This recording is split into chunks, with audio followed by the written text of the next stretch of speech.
We all know how important motorsport is right here to the Charlotte community with NASCAR in our own backyard. There's been reports, of course, about the investment with Hendrick Motorsports into the Cadillac and GM team for 2026 with Formula One. So without further ado, I have an amazing guest ahead, Michael E. Sawyer. He's the author of the definitive biography of the greatest Formula One driver of all time, entitled Sir Lewis. Michael, I got to start with this. I've been a Lewis Hamilton fan since the early 2000s, and seeing your new work, right, and then the excitement about his move to Ferrari ahead of this new season really is captivating. I think, you know, the investment, the eyes here in America, and then the growth of Formula One. Talk a little about why you decided to write about Lewis Hamilton. I know the character that he is, and obviously the racer that he is as well, but let's start there with why you started here.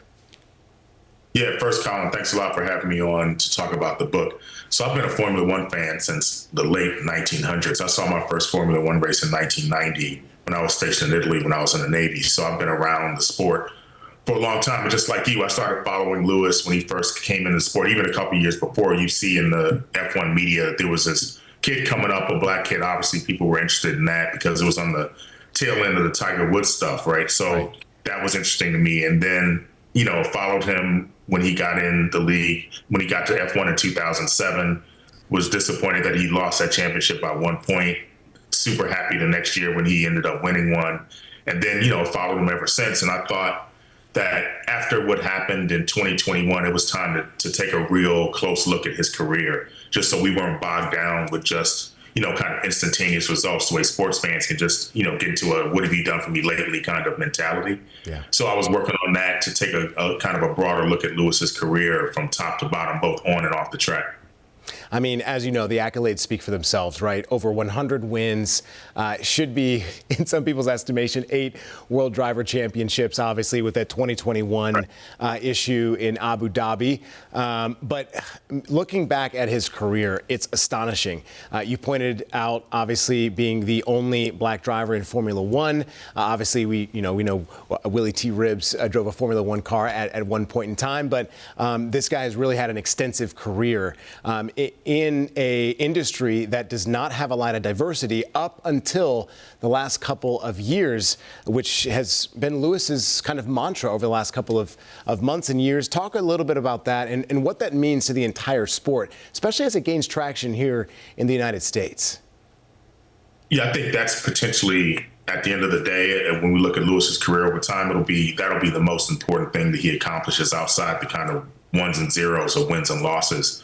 It's just his push to diversify the sport, right? And we're in an era where, you know, the notion, the terms diversity, equity, inclusion are like bad words, but Lewis's career refutes that, right? What it tells you is that those terms are about looking in places you would not normally look to find talent, right? So if McLaren had not looked in places where they wouldn't normally look, we would have been robbed of like the greatest driver of all time, right? Lewis could have been a great 5th grade English teacher or something. Who knows what, right? But we wouldn't have had this opportunity, right? And I think that example is important, and he pays that forward. Right? To your point, right? He's interested in diversity from whether it's in the driver's cockpit or whether it's back in the office, right? Engineers, mechanics, journalists, you know, everyone. He wants diversity because he wants the best people to be around the sport and for opportunity to meet, with people's desire and their aptitude. Yeah, I agree.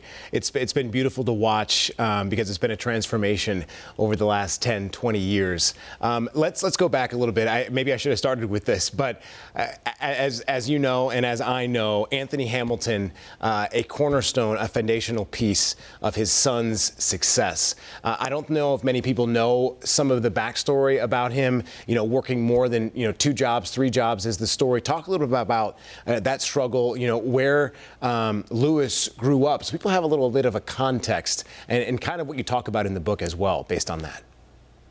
Yeah, so this one of the real themes in this book is about parenting, right? And parenting a child who has ambitions that seem to be beyond the kind of current circumstance, right?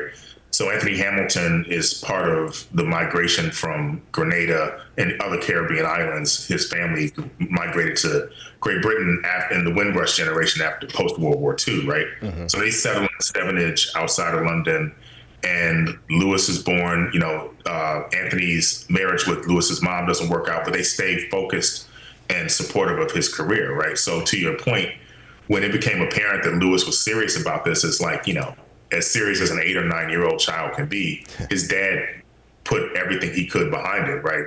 Working his normal job, hanging up signs for realtors, for a couple of dollars, just to pull the money together to keep Lewis in the sport.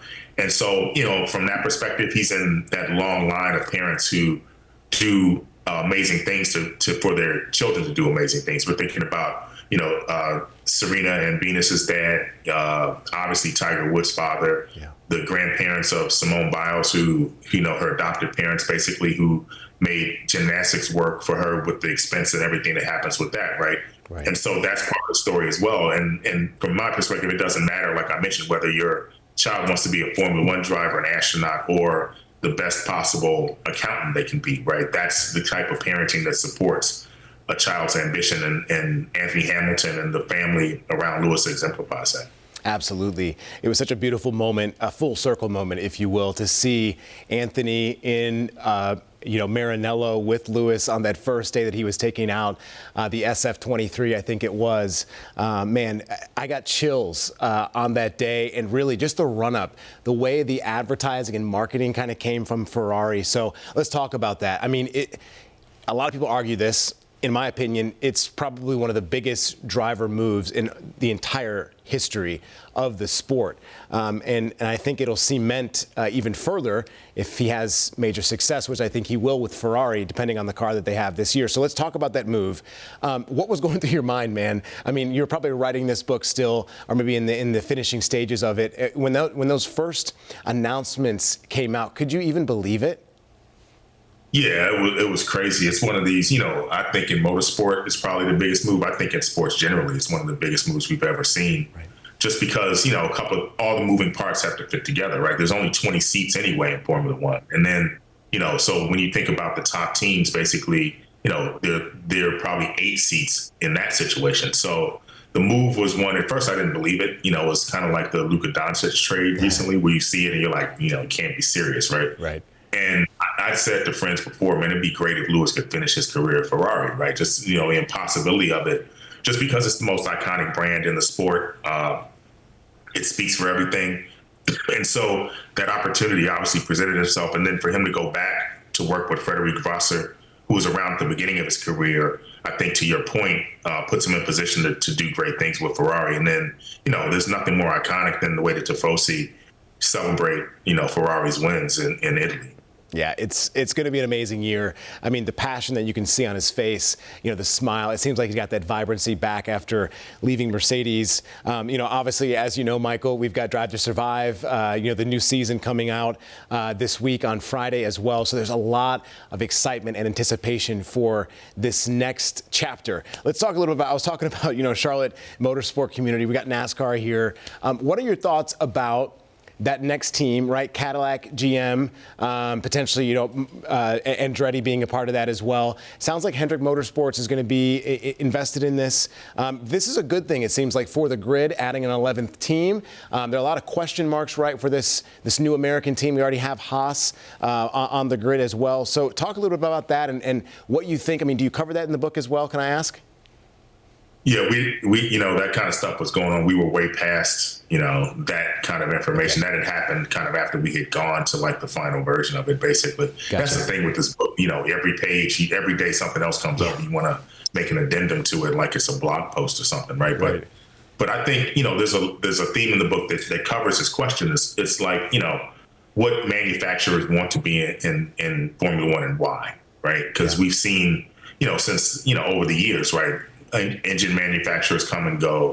There was a time when Jaguar was in the sport. There was a time when Sauber BMW was in the sport. There's been rumors that Porsche or Lamborghini want to be in the sport. So to have an American manufacturer participate, I think is a great thing, just because it creates the possibility of there being a series in America where, people who are interested in trying to make their way through Formula One could then begin to participate in that, right? From karting up to, kind of different Formula series. And that can be sponsored by, a huge company like the ones we're talking about now. So I think it's a positive thing. And, from an engineering perspective, it's working in Formula One as an engineer is probably not significantly a point or two off of working in the space program, basically, because it's where all the innovation is happening. Right. Right. I mean, those cars, the technology, I mean, they're tens of millions of dollars in and of themselves. So anything else I'm missing here, Michael, because I know we've covered a lot, I've thrown a lot at you, but it is an exciting time, not just for the sport. I mean, we've got 3 races in America, right? Got Miami, Las Vegas now. Austin's been on the schedule for quite some time. So it seems like it is a good time for Formula One to be growing and to be a motorsport fan. Any comments on that? Yeah, I think, I say in the book at one point that if Lewis Hamilton wasn't around, Formula One would have had to invent him, right? Because, it's kind of this synergy between social media, technology, capital, and just the opportunity, right? And your point about Netflix is important because when that happens, it created this buzz. We were all kind of at home because of the pandemic. Right. So we had that to watch and then the Formula One series. So, part of the last thing I'd like to say about the book is just, I think, back to where I started, it gives an opportunity for us to look at Lewis's career, take a pause right now before this Ferrari adventure happens and be prepared for positive things and also to be able to put in context the kind of, sweep of this person's imagination and how he was able to fill it in with real performance. I love it. Michael, I so appreciate your passion, the research that you did, because like me, it's so cool to study a man who is dedicated to his craft, not just inside that cockpit, but also outside of it as well, trying to make life better for others and taking that to heart as well. So it's great to have your time, and we appreciate, again, the interview. Looking forward to reading this book and looking forward to the season ahead. Thank you again. Thanks a lot.